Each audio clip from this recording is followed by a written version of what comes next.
CA പൾസിന്റെ മറ്റൊരു എപ്പിസോഡിലേക്ക് സ്വാഗതം. അപ്പൊ നമ്മൾ ഇന്ന് പഠിക്കാനായിട്ട് പോകുന്നത് മാതൃഭൂമി GK ആൻഡ് CA ആണ് കേട്ടോ. മാതൃഭൂമി GK ആൻഡ് CAയുടെ ജൂലൈ മാസത്തിലെ മാഗസീൻ ആണ് നമ്മൾ ഇന്ന് നോക്കാനായിട്ട് പോകുന്നത്.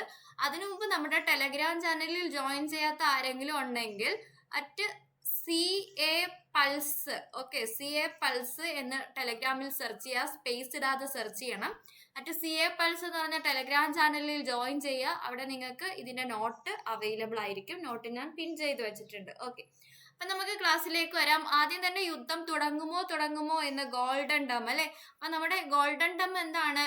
US-ന്റെ അല്ലെങ്കിൽ അമേരിക്കയുടെ നമ്മുടെ മിസൈൽ പ്രതിരോധ സംവിധാനത്തിന്റെ പേരാണ് ഗോൾഡൻ ഡോം എന്ന് പറയുന്നത് കേട്ടോ. അമേരിക്കയുടെ മിസൈൽ പ്രതിരോധ സംവിധാനമാണ്. മിസൈലും ഡ്രോണും ഒക്കെ കണ്ടെത്തി അതിനെ പ്രതിരോധിക്കാൻ പറ്റുന്ന പ്രതിരോധ സംവിധാനത്തിന്റെ പേരാണ് എന്തെന്ന് പറയുന്നത്? Golden Dome. അങ്ങനെയാണെങ്കിൽ ഇസ്രയേലിന്റെ മിസൈൽ പ്രതിരോധ സംവിധാനത്തിന്റെ പേരെന്താണ്? Iron Dome. Iron Dome. പഠിച്ചു വെച്ചേക്കാം.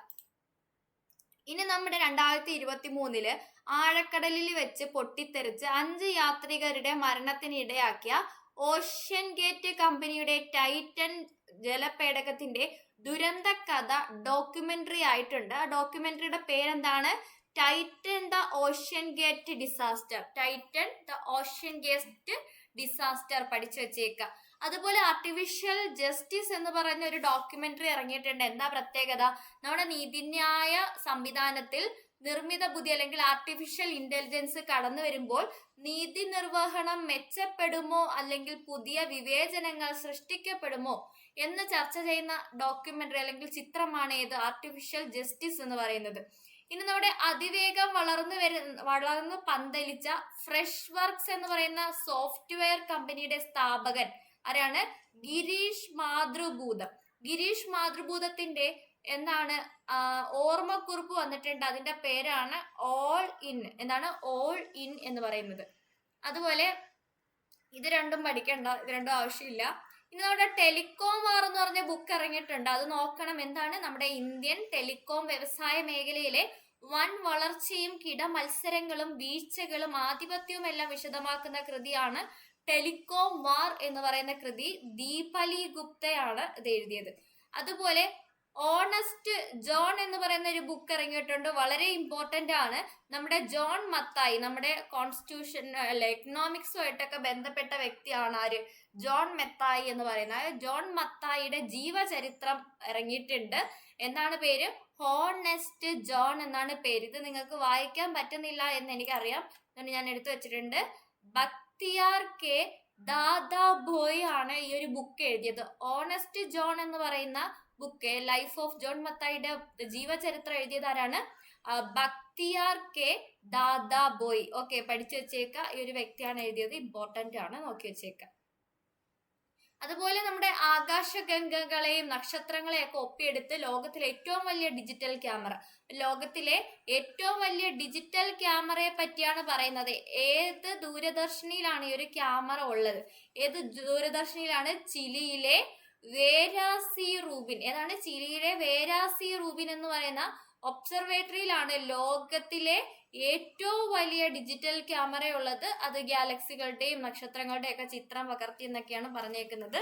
അറിഞ്ഞു വെച്ചേക്ക. അപ്പൊ ആരാ സ്ഥാപിച്ചത്? ചിലിയില്. ആരാണ്? അമേരിക്ക.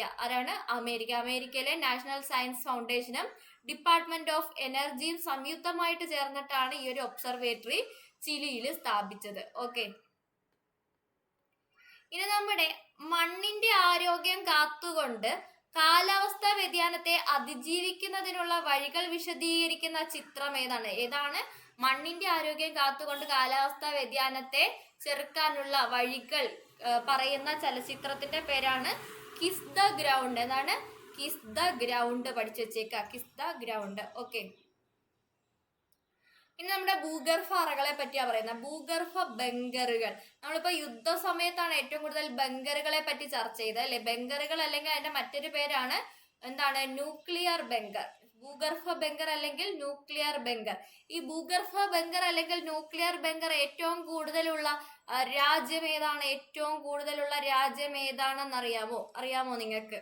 ഏതാണ്? നമ്മുടെ സ്വിറ്റ്സർലൻഡ് ആണ് കേട്ടോ. ഏറ്റവും കൂടുതൽ ന്യൂക്ലിയർ ബങ്കറുകളുള്ള രാജ്യം സ്വിറ്റ്സർലൻഡ് ആണ്. കാരണം എന്താണ്? അവിടെ അങ്ങനെ ഒരു നിയമമുണ്ട്. ഒരു വീട് വെക്കുകയാണെങ്കിൽ മസ്റ്റ് ആയിട്ട് അവിടെ എന്ത് വേണം? ഒരു ന്യൂക്ലിയർ ബങ്കർ വേണം എന്നൊരു നിയമം സ്വിറ്റ്സർലൻഡിലുണ്ട്. അതുകൊണ്ട് തന്നെ ഏറ്റവും കൂടുതൽ, ലോകത്തിലെ ഏറ്റവും കൂടുതൽ ബങ്കറുകൾ ഉള്ള രാജ്യം ഏതാണ്? സ്വിറ്റ്സർലൻഡ് ആണ്.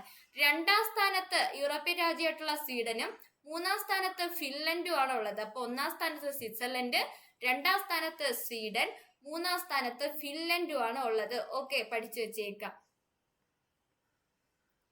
ഇനി നമ്മുടെ വാർത്തകളിൽ ഹോർമുസ് എന്ന് പറഞ്ഞ് അറിയപ്പെട്ട സംഭവം എന്താണ്? എന്താണ് ഹോർമുസ്? എന്താണ് വാർത്തകളിലൊക്കെ കണ്ട ഹോർമുസ്? ലോകത്തിലെ പെട്രോളിയം ഇടനാഴിയാണ് ഹോർമുസ്. ലോകത്തിന്റെ പെട്രോളിയം ഇടനാഴി എന്നറിയപ്പെടുന്ന കപ്പൽ ചാലാണ് എന്തെന്ന് പറയുന്നത്? ഹോർമുസ് എന്ന് പറയുന്നത്. ഇത് എവിടെയാ സ്ഥിതി ചെയ്യുന്നത്? ഇറാനിലാണ്. ഇറാനിലെ ഹോർമുസ് കടലിടുക്ക്. ഓക്കെ, അപ്പൊ ലോകത്തിന്റെ പെട്രോളിയം ഇടനാഴി എന്നറിയപ്പെടുന്ന കപ്പൽ ചാല ഏതാണ്?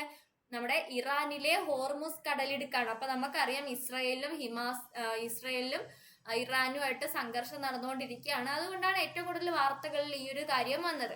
അപ്പൊ നമ്മൾ ഈ ഇസ്രായേൽ ഇറാൻ യുദ്ധം നടന്ന സമയത്ത് നമ്മളെല്ലാം പറഞ്ഞ കാര്യമാണ് സാധനങ്ങൾക്ക് വില കൂടും. എന്തുകൊണ്ടാണ് അങ്ങനെ പറഞ്ഞത്? പെട്രോളിയത്തിന് വില കൂടുന്ന സാഹചര്യം ഉണ്ട് എന്നതുകൊണ്ടല്ലേ. അപ്പൊ എന്തുകൊണ്ടാ പെട്രോളിയത്തിന് വില കൂടുന്നത്? കാരണം ഈ പറയുന്ന ഹോർമുസ് ഇടനാഴി വഴി വേണം ലോകത്തിന്റെ പല സ്ഥലങ്ങളിൽ നിന്നുള്ള പെട്രോളിയം നമ്മുടെയൊക്കെ രാജ്യത്തിലേക്ക് എത്താൻ. അപ്പൊ അവിടെ ഒരു സംഘർഷം നടക്കുമ്പോൾ അതിലേക്കൂടെ വന്നില്ലെങ്കിൽ പെട്രോളിയത്തിന്റെ വില കൂടാൻ സാധ്യതയുണ്ട്. അതുകൊണ്ടാണ് നമ്മൾ സാധനങ്ങളൊക്കെ വില കൂടുമെന്ന് പറഞ്ഞത്. ഓക്കെ, അപ്പൊ നമ്മുടെ ഈ ഒരു ഹോർമുസ് കടലിടുക്കിന്റെ അതിർത്തിയിലുള്ള രാജ്യങ്ങൾ ഏതൊക്കെയാണ്? നമ്മൾ പറഞ്ഞു ഇറാനാണ്. അതുപോലെ മറുവശത്ത് ആരൊക്കെയുണ്ട്? ഒമാനും UAE ഉണ്ട് കേട്ടോ. അപ്പൊ ഇറാൻ, ഒമാൻ, UAE ആണ് ഇതിന്റെ അപ്പുറം ഇപ്പുറമൊക്കെ ഉള്ള രാജ്യങ്ങൾ. അത് ഇമ്പോർട്ടന്റ് ആണ്, ഒന്ന് നോക്കി വെച്ചേക്കാം. ഓക്കെ, ഇനി നമ്മുടെ ഹോർമുസ് കടലിടുക്ക് വഴിയാണ് നമ്മുടെ പെട്രോളിയം വരുന്നതെന്ന് പറഞ്ഞത്. നമുക്കിപ്പോ ഇറാന്, ഒമാന്, UAE എന്നല്ലാതെ വേറെ രാജ്യങ്ങളിൽ നിന്ന് പെട്രോൾ എടുത്താൽ ഈ ഒരു ഇഷ്യൂ ഇല്ലല്ലോ എന്ന് നമ്മൾ വിചാരിക്കും. നമുക്ക് സൗദിയിൽ നിന്ന് ഇറക്കാം അല്ലെ, സൗദിയിൽ നിന്ന് കൊണ്ടുവരാം, ഖത്തറിൽ നിന്ന് കൊണ്ടുവരാം, കുവൈറ്റിൽ നിന്ന് കൊണ്ടുവരാം. അപ്പൊ അവിടെ പ്രശ്നമില്ലല്ലോ എന്ന് നമ്മൾ ചിന്തിക്കും. പക്ഷെ എന്താണ്, ഈ Iran, Iraq, Kuwait, Qatar, Saudi Arabia, UAE എന്നിവിടങ്ങളിൽ നിന്നുള്ള ഇന്ധനങ്ങളും നമ്മുടെ രാജ്യത്തിലോട്ടൊക്കെ എത്തുന്നത് ഈ പറയുന്ന ഹോർമുസ് ഇടനാഴി വഴിയാണ്. അതുകൊണ്ട് അത് ഇമ്പോർട്ടന്റ് അല്ലേ, അത് ഏഷ്യൻ രാജ്യങ്ങളെ ബാധിക്കും. ഓക്കെ, അറിഞ്ഞു വെച്ചിരുന്നാൽ മതി. ഇനി നമ്മുടെ ശുഭാംശു ശുക്ല ബഹിരാകാശത്ത് പോയി. 1984 സോവിയറ്റ് യൂണിയൻ നിർമ്മിത സോയുസ് T2 പേടകത്തിൽ നമ്മുടെ രാകേഷ് ശർമ്മ ഇന്ത്യൻ യശസ്സിനെ ആകാശത്തിന്റെ അതിര് കടത്തിയത്. അതായത് ബഹിരാകാശത്ത് പോയ ആദ്യത്തെ ഇന്ത്യക്കാരനാണ് രാകേഷ് ശർമ്മ. എന്നാ പോയത്? 1984 സോവിയറ്റ് യൂണിയന്റെ സോയുസ് T2 എന്ന് പറയുന്ന പേടകത്തിലാണ് പോയത്. ഇനി നമ്മുടെ ബഹിരാകാശത്ത് പോയ 2ാമത്തെ ഇന്ത്യക്കാരൻ ആരാണ്? നമ്മുടെ ശുഭാംശു ശുക്ലയാണ് അല്ലെ. അപ്പൊ നമുക്ക് കൽപ്പന ചൗളയുടെ ഒരു കാര്യം ഡൗട്ട് വരും. കൽപ്പന ചൗളയുടെ തോളിൽ നമ്മൾ ഏത് രാജ്യക്കാരനാണ് എന്നറിയണമെങ്കിൽ അവരുടെ യൂണിഫോമിലെ തോളിൽ ഏത് രാജ്യത്തിന്റെ പതാകയാണ് വെച്ചേക്കുന്നതെന്ന് നോക്കണം. കൽപ്പന ചൗള നാസയില് അമേരിക്കയെ പ്രതിനിധീകരിച്ചാണ് പോയത്. ഇന്ത്യൻ വംശജയാണെന്നേ ഉള്ളൂ കേട്ടോ. അപ്പൊ എന്താണ് ഇവിടെ 2ാമത്തത്? നമ്മുടെ ശുഭാംശു ശുക്ലയാണ്. ശുഭാംശു ശുക്ല ഉത്തർപ്രദേശുകാരനാണ്. ഏത് മിഷന്റെ ഭാഗമായിട്ടാ പോയത്? ആക്സിയം മിഷൻ 4ന്റെ ഭാഗമായിട്ട് 2025 ജൂൺ 25 നാസയുടെ കെന്നഡി സ്പേസ് സെന്ററിൽ, അല്ലെങ്കിൽ ഫ്ലോറിഡയിലുള്ള കെന്നഡി സ്പേസ് സെന്ററിൽ നിന്നാണ് ശുഭാംശു ഉൾപ്പെടെയുള്ള സ്പേസ് എക്സിന്റെ സംഘം അതിനകത്ത് കയറി പോയത്. ഓക്കെ, അപ്പൊ സ്പേസ് എക്സിന്റെ ഡ്രാഗൺ പേടകത്തിലാണ്, അല്ലെങ്കിൽ നമ്മുടെ ഫാൽക്കൺ 9 പേടകത്തിലാണ് കയറി പോയത്. എവിടേക്കാ പോയത്? ISS-ൽ. അപ്പൊ ഇവിടെ മറ്റൊരു ചോദ്യമുണ്ട്. ഇന്ത്യയിൽ നിന്ന് ISS-ലേക്ക് പോകുന്ന ആദ്യത്തെ ബഹിരാകാശ യാത്രികനാണ് ആര്? ശുഭാംശു ശുക്ല. ഇന്ത്യയിലെ 2ാമത്തെ വ്യക്തിയാണ്. ISS-ൽ പോകുന്ന ആദ്യത്തെ വ്യക്തിയാണ് കേട്ടോ. അതും ഇമ്പോർട്ടന്റ് ആണ്. ഇനി നമ്മുടെ ഇറാനും ഇസ്രായേലും തമ്മിലുള്ള അടിയുടെ കാര്യമാണ് പറയുന്നത്. ഇസ്രായേലും ഇറാനും സായുധ സംഘർഷം നടന്നുകൊണ്ടിരിക്കുകയാണ്. അപ്പം ഇസ്രായേല് ഇറാന്റെ ആണവ കേന്ദ്രങ്ങൾ ആക്രമിച്ചതോടെയാണ് സംഘർഷത്തിന് തുടക്കമായത് അല്ലെ. അപ്പൊ ഇസ്രായേല് ഇറാന്റെ ആണവ കേന്ദ്രങ്ങൾ ആക്രമിച്ച ആ ഒരു പരിപാടിക്ക്, ആ ഒരു ഓപ്പറേഷന്റെ പേരെന്താണ്? Operation rising lion. എന്താണ് അതിന് ഇട്ടിരുന്ന പേര്? ഓപ്പറേഷൻ റൈസിംഗ് ലയൺ എന്നാണ് ആ ഒരു മിഷൻ ഇട്ടിരുന്ന പേര്. അങ്ങനെ നമ്മുടെ ഇറാന്റെ 100ഓളം ആണവ കേന്ദ്രങ്ങളെയാണ് ഓപ്പറേഷൻ റൈസിംഗ് ലയൺ ആക്രമിച്ചത്. അപ്പം ഇതില് നമ്മുടെ ഇറാന്റെ ആണവ പദ്ധതിയുടെ ഹൃദയം എന്നറിയപ്പെടുന്ന നദാൻസ് ഉൾപ്പെട്ടിരുന്നു. നദാൻസ് ആണവ കേന്ദ്രം ഉൾപ്പെടെയുള്ള 100 കേന്ദ്രങ്ങളെയാണ് ആക്രമിച്ചത്. ഓക്കെ, അപ്പൊ ഇതിന് പുറമെ നമ്മുടെ അമേരിക്ക വന്നിട്ട് പിന്നെയും നമ്മുടെ ഇറാനെ ആക്രമിച്ചു. ബാക്കി ഉണ്ടായിരുന്ന ആണവ കേന്ദ്രങ്ങളും കൂടെ ആക്രമിച്ചു. അതിന്റെ പേരെന്തായിരുന്നു? അത് operation mid night hammer. America ഇറാനിൽ നടത്തിയ ആക്രമണത്തിന്റെ പേരാണ് operation mid night hammer. Okay, അപ്പൊ ഇസ്രയേലിന്റെ വിവിധ കേന്ദ്രങ്ങളിൽ ഇറാൻ പ്രത്യാക്രമണം നടത്തിയായിരുന്നു. ഓപ്പറേഷൻ ട്രൂ പ്രോമിസ് 3 എന്നായിരുന്നു ഇറാൻ ആക്രമണത്തിനിട്ട പേര്. അപ്പൊ ഇസ്രയേൽ ഇറാനിൽ നടത്തിയ ആക്രമണത്തിന്റെ പേരെന്താണ്? ഇസ്രയേൽ ഇറാനിൽ നടത്തിയത് ഓപ്പറേഷൻ റൈസിംഗ് ലയൺ. ഇനി തിരിച്ചു കൊടുത്ത പ്രത്യാക്രമണത്തിന്റെ പേര് ഓപ്പറേഷൻ ട്രൂ പ്രോമിസ് 3. ഓക്കെ, ഇനി ഇസ്രയേലിന്റെ അയൺ ഡോം സംവിധാനത്തെ മറികടന്നുകൊണ്ടുള്ള മിസൈൽ ആക്രമണങ്ങളിൽ വലിയ തോതിൽ നാശങ്ങൾ നമ്മുടെ ആർക്കുണ്ടായി? ഇസ്രയേലിനുണ്ടായി. നമ്മൾ അയൺ ഡോമിന്റെ കാര്യം പറഞ്ഞായിരുന്നു അല്ലെ. അതുപോലെ ഈ പറയുന്ന ഇറാന്റെ ആണവ കേന്ദ്രങ്ങളെ ലക്ഷ്യമിട്ടുകൊണ്ട് അമേരിക്ക നടത്തിയ ഓപ്പറേഷന്റെ പേര് ഓപ്പറേഷൻ മിഡ് നൈറ്റ് ഹാമർ. തിരിഞ്ഞു പോരുത്, പഠിച്ചു വെക്കണം. ഓക്കെ, ഇനി എന്നാണ് വെടിനിർത്തൽ പ്രഖ്യാപിച്ചത്? ജൂൺ 24. 2 രാജ്യങ്ങളും വെടിനിർത്തൽ പ്രഖ്യാപിച്ചു. ഓക്കെ, ഇനി നമ്മുടെ ഡൊണാൾഡ് ട്രംപിന്റെ ചങ്കായിരുന്ന നമ്മുടെ എലോൺ മസ്ക് പിണങ്ങിപ്പോയി അല്ലെ. അപ്പൊ എലോൺ മസ്ക് ഏതിന്റെ ചുമതല വഹിച്ചുകൊണ്ടിരുന്നത്? നമ്മുടെ പ്രസിഡന്റ് ഡൊണാൾഡ് ട്രംപ് ഉണ്ടാക്കിയ കാര്യക്ഷമതാ വകുപ്പിന്റെ, അതായത് ഡോജിന്റെ നേതൃസ്ഥാനത്തിൽ ഉണ്ടായിരുന്ന വ്യക്തിയാണ് നമ്മുടെ എലോൺ മസ്ക്. എലോൺ മസ്കിന്റെ ടെസ്ലയുടെ CEO ആയിട്ടുള്ള എലോൺ മസ്ക് ആണ് ഡോജിന്റെ നേതൃസ്ഥാനത്തിൽ ഉണ്ടായിരുന്നത്. ട്രംപുമായിട്ടുള്ള അഭിപ്രായ ഭിന്നതയെ തുടർന്ന് പുള്ളിക്കാരൻ രാജിവെച്ചു. അടുത്ത നമ്മുടെ പോളണ്ടിന്റെ പ്രസിഡന്റ് ആരാണ്? ജസ്റ്റ് പേര് മാത്രം പഠിച്ചാൽ മതി. Karol Nawrocki. ആരാണ്? Karol Nawrocki. ഇനി നമ്മുടെ G7 ഉച്ചകോടിയുടെ കാര്യം പറയുന്നുണ്ട്. G7 ഉച്ചകോടി എവിടെയാണ് നടന്നത്? കാനഡയിലാണ് നടന്നത്. G7 ഉച്ചകോടി 2025 നടന്നത് കാനഡയാണ്. G7 രാജ്യങ്ങൾ ഇമ്പോർട്ടന്റ് ആണ്, പഠിച്ചു വെച്ചേക്ക. US, Britain, France, Italy, Germany, Canada, Japan എന്നിവയാണ് G7 രാജ്യങ്ങൾ. US, Britain, France, Italy, Germany, Canada, Japan. ഇതാണ് നമ്മുടെ G7 രാജ്യങ്ങൾ. അപ്പം US, Japan, Italy, France, Britain, Germany, Canada important ആണ്, പറഞ്ഞ് പഠിച്ചു വെച്ചേക്കാം. ഓക്കെ, ഇനി നമ്മുടെ ഇതിനകത്ത് ക്ഷണിതാവായിട്ട് നമ്മുടെ നരേന്ദ്രമോദി പോയിട്ടുണ്ടായിരുന്നു. അതായത് ഇന്ത്യയെ ക്ഷണിച്ചിട്ടുണ്ടായിരുന്നു. ഇന്ത്യ ഇതിനകത്ത് അംഗരാജ്യമല്ല. ഓക്കെ, അതിനുശേഷം ഇതിനകത്ത് ഒരു പ്രധാനപ്പെട്ട കാര്യം, നമ്മുടെ US പ്രസിഡന്റ് ഡൊണാൾഡ് ട്രംപ് എന്താണ് ഒപ്പുവെക്കാതെ മടങ്ങി. അതും അറിഞ്ഞു വെച്ചേക്കാം. പിന്നെ നമ്മുടെ കാൻ ചലച്ചിത്രമേള വളരെ ഇമ്പോർട്ടന്റ് ആണ്. കാൻ ചലച്ചിത്രമേളയില് പാംഡിയോർ പുരസ്കാരം നേടിയത് ആരാണ്? പാംഡിയോർ പുരസ്കാരം നേടിയത് ഇറാൻ സംവിധായകനായിട്ടുള്ള ജാഫർ പനാഹി. ആരാണ്? ജാഫർ പനാഹിയാണ്. ജാഫർ പനാഹിയുടെ സിനിമ ഏതാണ്? It was just an accident. It was just an accident പഠിച്ചു വെച്ചേക്കും. ഇതൊക്കെ നമ്മൾ ഡെയിലി കറണ്ട് അഫയേഴ്സിൽ പഠിച്ച കാര്യങ്ങളാണ്. അതുകൊണ്ടാണ് ഞാൻ കുറച്ച് സ്പീഡിൽ പോകുന്നത് കേട്ടോ. അതുപോലെ പുതിയ റൊമാനിയൻ പ്രസിഡന്റ് നിക്കൂസർ ഡാൻ. അപ്പൊ നിങ്ങൾ ഓർത്താൽ മതി, നമ്മൾ റൊമാനിയയുടെ കാര്യം പറഞ്ഞു. നമ്മൾ AI പഠിച്ചപ്പോഴും റൊമാനിയയുടെ കാര്യം പറഞ്ഞായിരുന്നു അല്ലെ. എന്തായിരുന്നു AI നമ്മൾ പഠിച്ച AI റോബോട്ട്? റൊമാനിയയിൽ കൊണ്ടുവന്ന AI ഉപദേശകൻ, ലോകത്തിലെ ആദ്യത്തെ AI ഉപദേശകൻ ആരാണ്? അയൺ. നമ്മൾ പഠിച്ചല്ലേ അയൺ. അപ്പൊ നമ്മൾ പറഞ്ഞാണ് റൊമാൻസിലാണ് നമ്മൾ കൂട്ടുകാരുടെ അടുത്തെല്ലാം ഉപദേശം ചോദിക്കുന്നത്, എന്നിട്ട് പോയി പറയാം, അവസാനം അയൺ ബോക്സിന്റെ തേപ്പ് കിട്ടുമെന്നൊക്കെ നമ്മൾ കണക്ട് ചെയ്തായിരുന്നു. അപ്പൊ അങ്ങനെ പറയാൻ പോകുന്ന സമയത്ത് നമ്മൾ ആ പറയുന്ന വ്യക്തിയുടെ അടുത്ത് എന്ത് പറയും? ഒന്ന് നിൽക്കൂ എന്ന് പറയും അല്ലെ. നിക്കൂ സർ എന്ന് പറയും. നിക്കൂ സർ, ഒരു കാര്യം പറയാനുണ്ട് എന്ന് പറഞ്ഞിട്ടായിരിക്കും പ്രപ്പോസ് ചെയ്യുക അല്ലെ. അപ്പൊ അങ്ങനെ ഓർത്താൽ മതി. അപ്പൊ നിക്കൂ സർ, റൊമാനിയയുടെ പ്രസിഡന്റ് ആരാണ്? നിക്കൂ സർ ആണ് കേട്ടോ. നിക്കൂ സർ. ഈ ലോകസുന്ദരി പട്ടം നേടിയ ആദ്യത്തെ തായ്ലൻഡ് സ്വദേശി ആരാണ്? ഓപ്പൽ സുജാതയാണ്. 72ാമത്തെ ലോകസുന്ദരി മത്സരത്തിലാണ് വിജയിച്ചത്. എവിടെയാണ് 72ാമത്തെ ലോകസുന്ദരി മത്സരം നടന്നത്? ഹൈദരാബാദിലാണ്. ഓക്കെ, ഇനി ബ്രിട്ടീഷ് രഹസ്യാന്വേഷണ സംഘടനയുടെ പേര് എന്താണ്? IM6. എന്താണ് IM6? ബ്രിട്ടീഷ് രഹസ്യാന്വേഷണ സംഘടനയുടെ പേരാണ് IM6. ഇതിന്റെ മേധാവിയായിട്ട് 116 വർഷത്തിന് ശേഷം ഒരു വനിത വന്നിട്ടുണ്ട്, അല്ലെങ്കിൽ ഈ പദവിയിലെത്തുന്ന ആദ്യത്തെ വനിതയാണ് ആര്? ബ്ലെയ്സ് മെട്രവേലി. ആരാണ്? ബ്ലെയ്സ് മെട്രവേലി. പഠിച്ചു വെച്ചേക്കാം. ഇനി നമ്മുടെ അഹമ്മദാബാദിൽ വിമാന അപകടം ഉണ്ടായി. നമ്മളെല്ലാം പഠിച്ചതാണ്, ഡീറ്റെയിൽ ആയിട്ട് പഠിച്ചതാണ്. ജൂൺ 12, 2025 അഹമ്മദാബാദിൽ വിമാന അപകടം ഉണ്ടായത്. ഏത് വിമാന അപകടത്തിൽ പെട്ടത്? Boeing 787. Air India Boeing 787 8 dream liner എന്ന് പറയുന്ന വിമാനമാണ് അപകടത്തിൽപ്പെട്ടത്. 290 പേര് മരിച്ചു. വിമാനത്തിൽ ഉണ്ടായിരുന്ന 242 പേരാണ്. ഒരാൾ രക്ഷപ്പെട്ടു. 241 പേരാണ് വിമാനത്തിൽ ഉണ്ടായിരുന്നതിൽ മരിച്ചത്. ഓക്കെ, ഇതിൽ അപകടത്തിൽ മരിച്ച മുൻ മുഖ്യമന്ത്രി ആരാണ്? നമ്മുടെ ഗുജറാത്തിന്റെ മുൻ മുഖ്യമന്ത്രിയായിരുന്ന, അല്ലെങ്കിൽ മുതിർന്ന BJP നേതാവായിരുന്ന വിജയ് രൂപാനിയും ഈ ഒരു അപകടത്തിൽ മരിച്ചു. ഓക്കെ, അറിഞ്ഞു വെച്ചേക്കാം.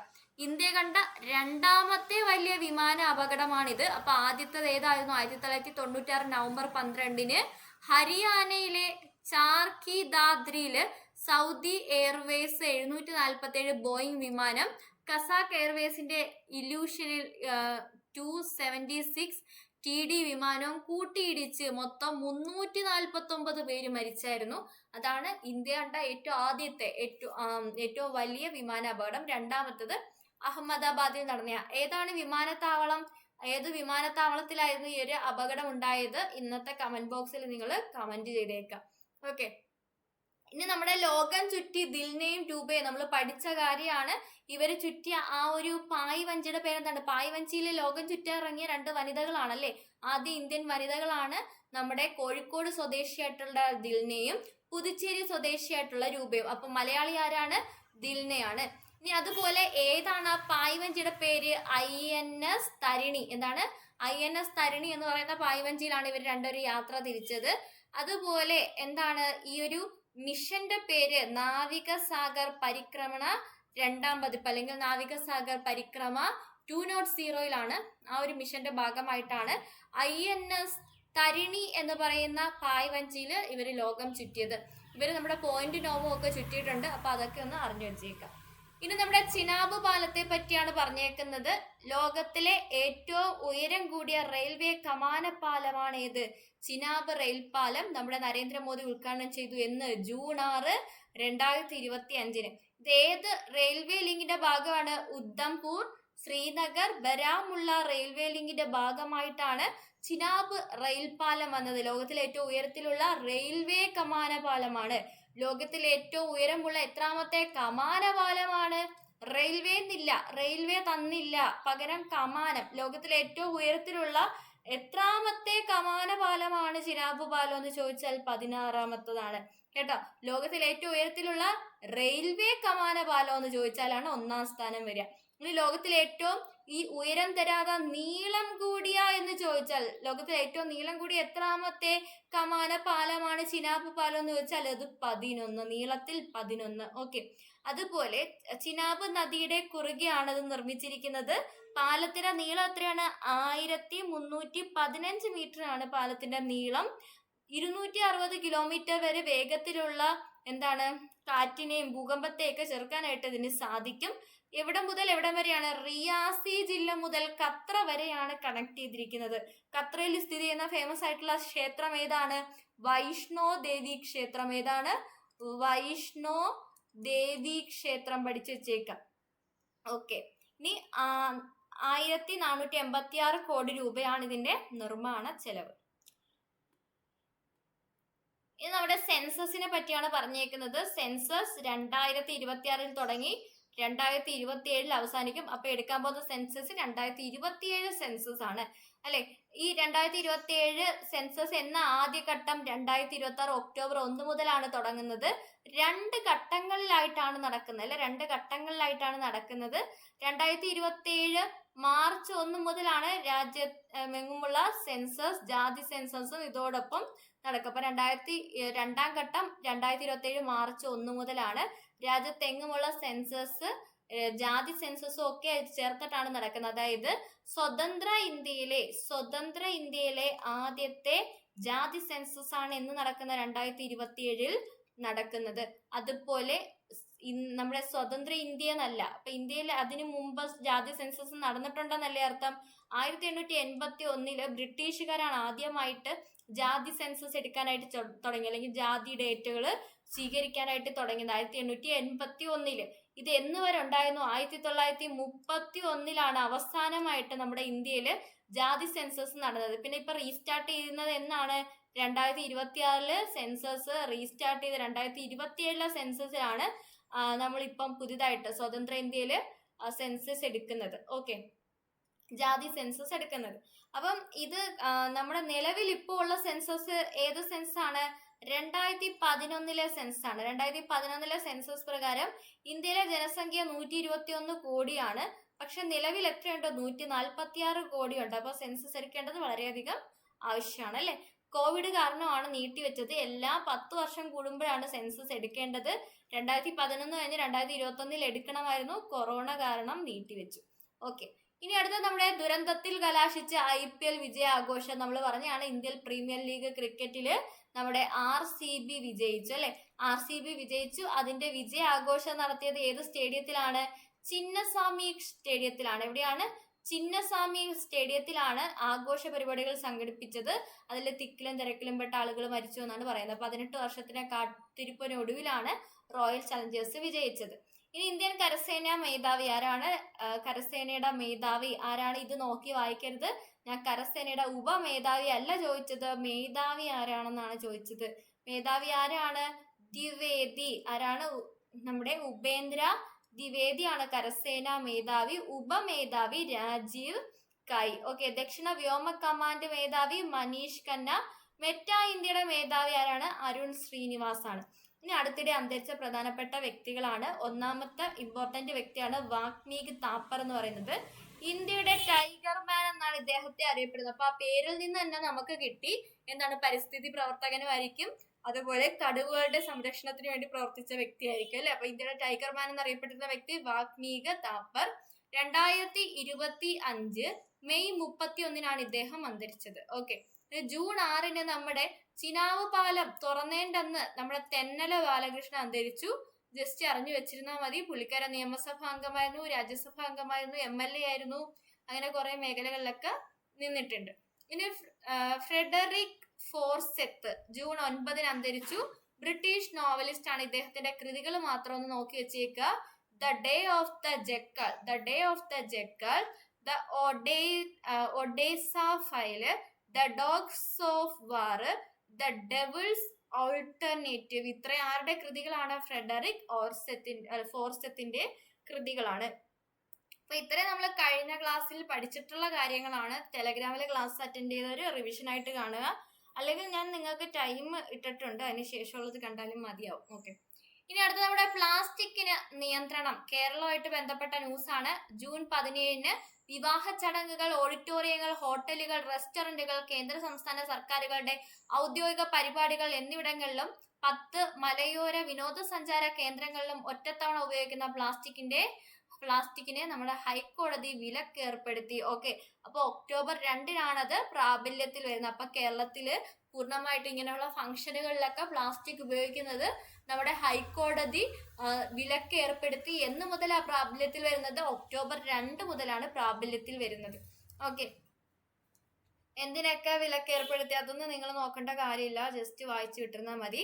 നമ്മുടെ MV വീരേന്ദ്രകുമാർ സ്മാരക പുരസ്കാരം രാഷ്ട്ര നേതാവും എഴുത്തുകാരനും മാതൃഭൂമി ചെയർമാനും മാനേജിംഗ് ഡയറക്ടറുമായിട്ടുള്ള MV വീരേന്ദ്രകുമാറിന്റെ സ്മരണയ്ക്കായി ഏർപ്പെടുത്തിയ ആദ്യത്തെ MV വീരേന്ദ്രകുമാർ പുരസ്കാരം ആർക്ക് കിട്ടി? ആർക്കാണ്? പാണ്ഡുരംഗ ഹെഡ്കേക്ക് കിട്ടി. ആരാണ് പാണ്ഡുരംഗ ഹെഡ്കെ?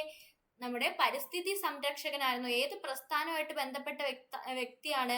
അപ്പിക്കോ പ്രസ്ഥാനം അല്ലെ. ചിപ്കോ അപ്പിക്കോ പ്രസ്ഥാനം ഒക്കെ കേട്ടില്ലേ? അതിൽ അപ്പിക്കോ പ്രസ്ഥാനമായിട്ട് ബന്ധപ്പെട്ട വ്യക്തിയാണ് നമ്മുടെ പാണ്ഡുരംഗ ഹെഡ്കെ. അപ്പൊ നമ്മുടെ എൻവയോൺമെന്റുമായിട്ട് ബന്ധപ്പെട്ട സമരങ്ങൾ, ഇതേ കണക്കുള്ള പ്രക്ഷോഭങ്ങളൊക്കെ ഒന്ന് പഠിച്ചു വെച്ചേക്ക്. ഇതുമായിട്ട് ബന്ധപ്പെട്ട് അത് ചോദിക്കാനുള്ള സാധ്യതയുണ്ട്. ഓക്കെ, ഇനി നമ്മുടെ കോഴിക്കോട് ജില്ലയുടെ പുഷ്പമായി അതിരാണി, നമ്മുടെ ടെയിൽസ് ഓഫ് അതിരാണിപ്പാലം എന്ന് പറയുന്ന ഒരു കൃതിയുണ്ട്. ആരായിരുന്നു എഴുതിയത്? ഇന്നത്തെ കമന്റ് ബോക്സിൽ ഒന്ന് കമന്റ് ചെയ്യുക. ടെയിൽസ് ഓഫ് അതിരാണിപ്പാടം ആരുടെ കൃതിയാണ്? അപ്പൊ കോഴിക്കോട് ജില്ലയിലെ പുഷ്പമായി അതിരാണിയെ തെരഞ്ഞെടുത്തു, പക്ഷിയായിട്ട് മേനി പൊന്മാനെ തെരഞ്ഞെടുത്തു, മൃഗമായി ഈനോംപേച്ചിനെയും തെരഞ്ഞെടുത്തു. ഈനാംപേച്ചിക്ക് മരപ്പെട്ടി കൂട്ട് നമ്മൾ കേട്ടിട്ടുണ്ട് അല്ലെ? അപ്പൊ ഈനാംപേച്ചി ആരുടെയാണ്? നമ്മുടെ കോഴിക്കോടിന്റെ മൃഗമായിട്ട് തെരഞ്ഞെടുത്തു. ശലഭമായിട്ട് മലബാർ റോസിനെ തെരഞ്ഞെടുത്തു. അതുപോലെ വൃക്ഷമായിട്ട് ഈയകം എന്ന് പറയുന്ന വൃക്ഷത്തെ തെരഞ്ഞെടുത്തു. പൈതൃക വൃക്ഷമായിട്ട് ഈന്ത്, ജലജീവിയായിട്ട് നീർനായ, മത്സ്യമായിട്ട് പാതാള പൂന്താരകൻ എന്നിവനെയൊക്കെ തെരഞ്ഞെടുത്തിട്ടുണ്ട്. അപ്പം ഇതൊന്ന് അറിഞ്ഞു വെച്ചേക്കുക. കോഴിക്കോട് ഇപ്പൊ റീസെന്റ് പ്രാധാന്യമുള്ള ഒരു സ്ഥലമാണ്. കോഴിക്കോടിനെ നമ്മൾ എന്ത് നഗരമായിട്ടാണ് തെരഞ്ഞെടുത്തത്? സാഹിത്യ നഗരമായിട്ട് കോഴിക്കോടിനെ തെരഞ്ഞെടുത്തത് അല്ലെ? അപ്പൊ അതുകൊണ്ട് തന്നെ കോഴിക്കോട് ഇമ്പോർട്ടന്റ് ആണ്, നോക്കി വെച്ചേക്കുക. അതിഥി തൊഴിലാളികളുടെ മക്കളെ അംഗനവാടികളിലും സ്കൂളുകളിലും എത്തിക്കാൻ പൊതുവിദ്യാഭ്യാസ വകുപ്പിന്റെ നേതൃത്വത്തിൽ ആരംഭിച്ച പദ്ധതിയുടെ പേരെന്താണ്? ആയിയെ ഏക് സാത്ത് സീഖേ. ആയിയെ ഏക് സാത്ത് സീഖേ എന്നതാണ് അതിഥി തൊഴിലാളികളുടെ മക്കളെ അംഗനവാടിയിലും സ്കൂളിലും ഒക്കെ പഠിപ്പിക്കാൻ വേണ്ടി നമ്മുടെ പൊതുവിദ്യാഭ്യാസ വകുപ്പ് കൊണ്ടുവന്ന പദ്ധതി. നിലമ്പൂർ നിയമസഭാ മണ്ഡലത്തിൽ നടന്ന ഉപതെരഞ്ഞെടുപ്പിൽ UDF സ്ഥാനാർത്ഥി ആര്യാടൻ ഷൗക്കത്ത് വിജയിച്ചു. ഇമ്പോർട്ടന്റ് ആണ്. അടുത്തിടെ നടന്ന ഉപതെരഞ്ഞെടുപ്പ് ഏതായിരുന്നു? നിലമ്പൂർ നിയമസഭാ തെരഞ്ഞെടുപ്പാണ്. നോക്കി ചെയ്യണം. ലോകസഭയാണോ നിയമസഭയാണോ എന്നൊക്കെ ചോദിക്കും. അപ്പൊ നിലമ്പൂരിലെ നിയമസഭാ മണ്ഡലത്തിൽ നടന്ന ഉപതെരഞ്ഞെടുപ്പിൽ ആര് വിജയിച്ചു? UDF സ്ഥാനാർത്ഥിയായിട്ടുള്ള ആര്യാടൻ ഷൗക്കത്ത് വിജയിച്ചു. ആരെയാ തോൽപ്പിച്ചത്? EM സ്വരാജിനെയാണ് തോൽപ്പിച്ചത്. ഓക്കെ, ഇനി നമ്മളെ സ്പോർട്സുമായിട്ട് ബന്ധപ്പെട്ട ന്യൂസ് ആണ്. ഫ്രഞ്ച് ഓപ്പൺ ആർക്ക് കിട്ടി? അൽക്കാരസിനും നമ്മുടെ കൊക്കോ ഗൗഫിനും കിട്ടിയല്ലേ? അൽക്കാരസും കൊക്കോ ഗൗഫും. കൊക്കോ ഗൗഫ് ഇമ്പോർട്ടന്റ് ആണ്. ഫ്രഞ്ച് ഓപ്പൺ പുരുഷ ടെന്നീസിലാണ് ആര് വിജയിച്ചത്? സ്പെയിന്റെ കാർലോസ് അൽക്കാരസ് വിജയിച്ചത്. ഇനി ഫ്രഞ്ച് ഓപ്പൺ വനിതാ സിംഗിൾസിൽ ആരാ വിജയിച്ചത്? US-ന്റെ കൊക്കോ ഗൗഫ് വിജയിച്ചു. അപ്പൊ ഇതിനു മുമ്പ് നടന്നത് ഓസ്ട്രേലിയൻ ഓപ്പൺ ആയിരുന്നു. ഓസ്ട്രേലിയൻ ഓപ്പൺ മെൻസ് സിംഗിൾസ് ആരാ വിജയിച്ചത്? നമ്മുടെ യാനിക് സിന്നർ ആണ് വിജയിച്ചത്. ഓസ്ട്രേലിയൻ ഓപ്പൺ വുമൺ സിംഗിൾസ് ആരാ വിജയിച്ചത്? ആരാണ്? മാഡിസൺ കീസ് ആണ് വിജയിച്ചത് കേട്ടോ. മാഡിസൺ കീസ് ആണ് വിജയിച്ചത്, പഠിച്ചു വെച്ചേക്ക. അടുത്ത എന്താണ്? ഫ്രഞ്ച് ഓപ്പൺ മെൻസ് സിംഗിൾസ് വിജയിച്ചത് അൽക്കാരസ് ആണ്. വുമൺ സിംഗിൾസ് വിജയിച്ചത് കൊക്കോ ഗൗഫ് ആണ്. ഓക്കെ, ഇനി നമ്മുടെ പുരുഷ വിഭാഗം ഫൈനലിൽ അൽക്കാരസ് ഇറ്റലിയിലെ യാനിക് സിന്നറിനെയാണ് തോൽപ്പിച്ചത്. ഓക്കെ, അത് ഇമ്പോർട്ടന്റ് ആണ്. യാനിക് സിന്നറിനെയാണ് പരാജയപ്പെടുത്തിയത്. അൽക്കാരസിന്റെ 5ാമത്തെ ഗ്രാൻഡ് സ്ലാം കിരീടമാണ്. അൽക്കാരസിന്റെ എത്രാമത്തെ കിരീടമാണ്? 5ാമത്തെ ഗ്രാൻഡ് സ്ലാം കിരീടമാണ്. മുമ്പ് 2 തവണ വിംബിൾട്ടണും ഓരോ തവണ വീതം ഫ്രഞ്ച് ഓപ്പണും US ഓപ്പണും നേടിയിട്ടുണ്ട്. അങ്ങനെയാണ് 5 ഗ്രാൻഡ് സ്ലാം കിരീടമായത്. വനിതാ ഫൈനലിൽ ബെലാറൂസിന്റെ ആര്യാന സെബലങ്കനെ തോൽപ്പിച്ചിട്ടാണ് കൊക്കോ ഗൗഫ് വിജയിച്ചത്. ആര്യാന സെബലങ്ക ഇമ്പോർട്ടന്റ് ആണ്, നോക്കിക്കോണം. അപ്പം ആര്യാന സെബലങ്കനെയാണ് കൊക്കോ ഗൗഫ് തോൽപ്പിച്ചത്. കൊക്കോ ഗൗഫിന്റെ 2ാമത്തെ grand slam കിരീടമാണ്.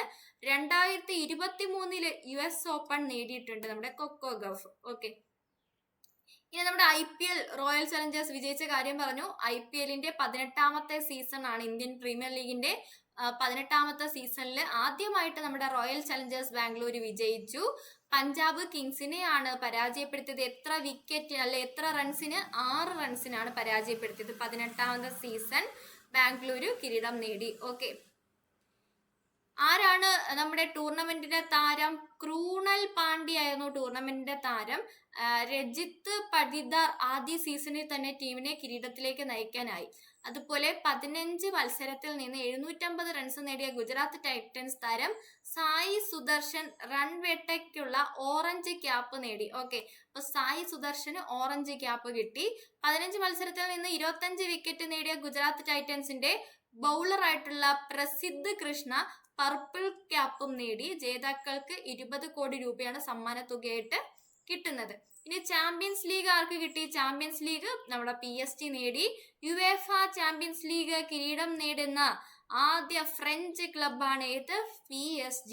UEFA champions league കിരീടം നേടുന്ന ആദ്യത്തെ ഫ്രഞ്ച് ക്ലബ്ബ് ഏതാണ്? PSG ആണ്. ഫൈനലില് ഇന്റർ മിലാനെയാണ് തോൽപ്പിച്ചത്. ഓക്കെ, ഫൈനലിൽ ഇരട്ട ഗോൾ നേടുന്ന പ്രായം കുറഞ്ഞ താരമായിട്ട് PSG-യുടെ ഡിസേർ ദുവെ മാറിയിട്ടുണ്ട്. അതും ഒന്ന് അറിഞ്ഞു വെച്ചേക്കാം. ഇനി പോർച്ചുഗലിന് കിരീടം കിട്ടി. യുവേഫ നേഷൻസ് ലീഗ് കിരീടം ആരാ സ്വന്തമാക്കിയത്? പോർച്ചുഗലാണ് സ്വന്തമാക്കിയത്. ഫൈനലിൽ സ്പെയിനിനെയാണ് തോൽപ്പിച്ചത്. 2ാം തവണയാണ് പോർച്ചുഗലിന് നേഷൻസ് ലീഗ് കിരീടം ലഭിക്കുന്നത്. 2019 ഇതിനു മുമ്പ് കിട്ടിയത്. പോർച്ചുഗൽ 2 തവണ കിരീടം നേടുമ്പോഴും ക്യാപ്റ്റൻ ആര് തന്നെയായിരുന്നു? നമ്മുടെ ക്രിസ്ത്യാനോ റൊണാൾഡോ തന്നെയായിരുന്നു. ഓക്കെ, ഇനി നമ്മുടെ ടെസ്റ്റ് ജയിച്ച് ദക്ഷിണാഫ്രിക്ക ഇമ്പോർട്ടന്റ് ആണ്. ലോക ടെസ്റ്റ് ക്രിക്കറ്റ് ചാമ്പ്യൻഷിപ്പ് സ്വന്തമാക്കി ദക്ഷിണാഫ്രിക്ക. ഫൈനലിൽ ഓസ്ട്രേലിയനെയാണ് തോൽപ്പിച്ചത്. എത്ര വിക്കറ്റിന്? 5 വിക്കറ്റിനാണ് തോൽപ്പിച്ചത്. ഇതൊക്കെ ഇമ്പോർട്ടന്റ് ആണ്. ഇപ്പം PSC വിക്കറ്റ് റൺസും ഒക്കെ ചോദിക്കുന്നുണ്ട്, നോക്കി വെച്ചേക്കുക. അപ്പം ഇത് വളരെ ഇമ്പോർട്ടന്റ് ആണ്. ലോക ടെസ്റ്റ് ക്രിക്കറ്റ് ചാമ്പ്യൻഷിപ്പ് സ്വന്തമാക്കി ദക്ഷിണാഫ്രിക്ക. അപ്പൊ ദക്ഷിണാഫ്രിക്ക വിജയിച്ചു, ഓസ്ട്രേലിയ റണ്ണറപ്പ് 5 വിക്കറ്റിന് തോൽപ്പിച്ചു. 1998 ചാമ്പ്യൻഷിപ്പ് ട്രോഫി ജയിച്ച ശേഷം ദക്ഷിണാഫ്രിക്ക നേടുന്ന ആദ്യത്തെ ICC കിരീടമാണിത്. ദക്ഷിണാഫ്രിക്കയുടെ ആദ്യത്തെ ICC കിരീടമാണ്. ടെസ്റ്റ് ചാമ്പ്യൻഷിപ്പിൽ ന്യൂസിലൻഡും ഓസ്ട്രേലിയയുമാണ് മുമ്പ് ചാമ്പ്യന്മാരായിരുന്നത്. വിജയികളായ ദക്ഷിണാഫ്രിക്കയ്ക്ക് 3.05 കോടി രൂപയാണ് സമ്മാന തുകയായിട്ട് ലഭിക്കുക. ഇനി യൂറോപ്പ ലീഗ് ഫുട്ബോൾ കിരീടം ഇംഗ്ലീഷ് ക്ലബായിട്ടുള്ള ടോട്ടനത്തിനാണ് കിട്ടിയത്. യൂറോപ്പ ലീഗ് ഫുട്ബോൾ കിരീടം ആർക്കാണ്? ടോട്ടനത്തിന് കിട്ടി. മാഞ്ചസ്റ്റർ യുണൈറ്റഡിനെയാണ് തോൽപ്പിച്ചത്. നമ്മുടെ കേരളം സന്തോഷ് ട്രോഫി ആദ്യമായി ജയിച്ച ടീം അംഗമായിരുന്ന നജ്മുദ്ദീൻ അന്തരിച്ചു. ജസ്റ്റ് അറിഞ്ഞു വെച്ചേക്കുക. നമ്മുടെ സന്തോഷ് ട്രോഫി ഒന്ന് പഠിച്ചു വെച്ചേക്കുക കേട്ടോ. അതുപോലെ ഇംഗ്ലീഷ് പ്രീമിയർ ലീഗിലെ മികച്ച താരത്തിനുള്ള പുരസ്കാരം ലിവർപൂൾ താരമായിട്ടുള്ള മുഹമ്മദ് സലക്ക് ലഭിച്ചു. ഫ്രഞ്ച് കപ്പ് ഫുട്ബോൾ കിരീടം PSG കിട്ടി. 16ാം തവണയാണ് PSG ഈ ഒരു കിരീടം നേടുന്നത്. ഫ്രഞ്ച് കപ്പ് ഫുട്ബോൾ കിരീടം 16ാം തവണ PSG നേടി. ജർമ്മൻ കപ്പ് ഫുട്ബോള് VfB സ്റ്റുട്ട്ഗർട്ടിനാണ് കിട്ടിയത്. ഫൈനലിൽ അർമേനിയയുടെ ബ്ലെയ്സ്ഫെഡിനെയാണ് തോൽപ്പിച്ചത്. ഇറ്റാലിയൻ ക്ലബായിട്ടുള്ള AC മിലാന്റെ പരിശീലകനായ മാസിമിലിയാനോ അലഗ്രി, നല്ല പേര്, മാസിമിലിയാനോ അലഗ്രി 2ാം തവണ മിലാനെ പരിശീലിപ്പിച്ച വ്യക്തിയാണിത് കേട്ടോ. അപ്പൊ ഇറ്റാലിയൻ ക്ലബ്ബ് AC മിലാന്റെ പരിശീലകനായിട്ട് മാസിമിലിയാനോ അലഗ്രി വന്നിട്ടുണ്ട്. 2ാം തവണയാണ് വരുന്നത്, അറിഞ്ഞു വെച്ചിരുന്നാൽ മതി. ജസ്റ്റ് വായിച്ചിട്ടേക്ക്. അപ്പൊ ഇത്രയും കാര്യങ്ങളാണ് നമുക്ക് ഈ ഒരു മാതൃഭൂമി GK&CL നിങ്ങൾക്ക് പഠിക്കാനായിട്ടുള്ളത്. അപ്പൊ ക്ലാസ് ഉപകാരപ്പെട്ടു എന്ന് വിചാരിക്കുന്നു. ഒരുപാട് തവണ ഞാൻ റിപ്പീറ്റ് ചെയ്തിട്ടില്ല. അപ്പൊ റിപ്പീറ്റ് ചെയ്ത് വീണ്ടും വീണ്ടും കേൾക്കണമെന്നുള്ളൊരു ബാക്ക് അടിക്കുക, ഒന്നുകൂടെ കേൾക്കുക. റെക്കോർഡഡ് ക്ലാസ് ആണ്, ഒരു പ്രശ്നവുമില്ല. നിങ്ങൾക്ക് എത്ര തവണ വേണോ കേട്ട് പഠിക്കുക. പിന്നെ ക്ലാസ്സിന്റെ ഫീഡ്ബാക്ക് താഴെ കമന്റ് ബോക്സിൽ ഇടുക. അപ്പൊ അടുത്ത ക്ലാസ്സിൽ കാണാം. അതുവരെ എല്ലാവർക്കും goodbye, thank you all. ടെലിഗ്രാമിൽ ജോയിൻ ചെയ്യാത്തവര് ടെലിഗ്രാമിൽ ജോയിൻ ചെയ്യാൻ മറക്കണ്ട. ഓക്കെ.